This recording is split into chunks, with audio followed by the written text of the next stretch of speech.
Daily serial హరిత 3వ భాగం. రచన కె తాయారమ్మ గారు. ఓ ఇంటి ముందు గడపలో నులక మంచం మీద కూర్చుని చుట్ట కాలుస్తూ ఎవరో కనిపించారు. ప్రాణం లేచొచ్చినట్టయింది హరితకి. సత్యం ఉండే ఇల్లెక్కడా అంటూ ప్రశ్నించింది ఆ వ్యక్తిని ఉద్దేశించి.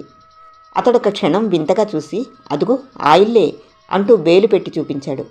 నిశ్చింతగా ఊపిరి తీసుకుని అటువైపుగా నడిచింది హరిత.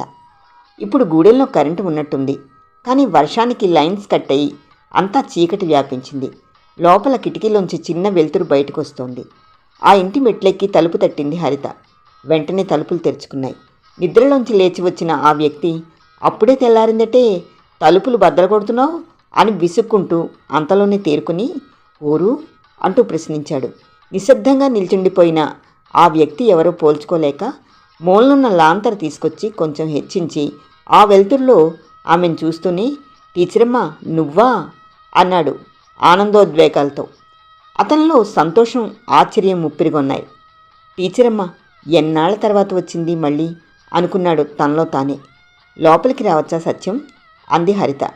క్షణకాలం తటపటాయించి, రా టీచరమ్మ అన్నాడు సత్యం తడిసి ముద్దై ఒంటికి బట్టలు అంటుకుపోయిన హరితని చూస్తూ. లోపలికొచ్చి సూట్ కేసు ఓ మూల పెట్టి బాబుని క్రిందకి దింపి తేలిగ్గా ఊపిరి తీసుకుంది హరిత. ఇంత వానలో బయలుదేరావేంటి టీచరమ్మా అని అడుగుతున్న సత్యాన్ని చూస్తూ అలా ఉండిపోయింది హరిత. పై ఒంటి మీద ఏ ఆచ్ఛాదన లేకుండా మొండిగా ఉన్నాడు సత్యం.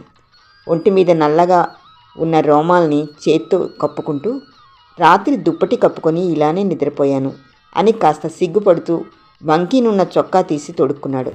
అస్తవ్యస్తంగా కట్టుకున్న గళ్లలుంగి సవరించుకున్నాడు. ఆ గది నలువైపులా చూసింది హరిత.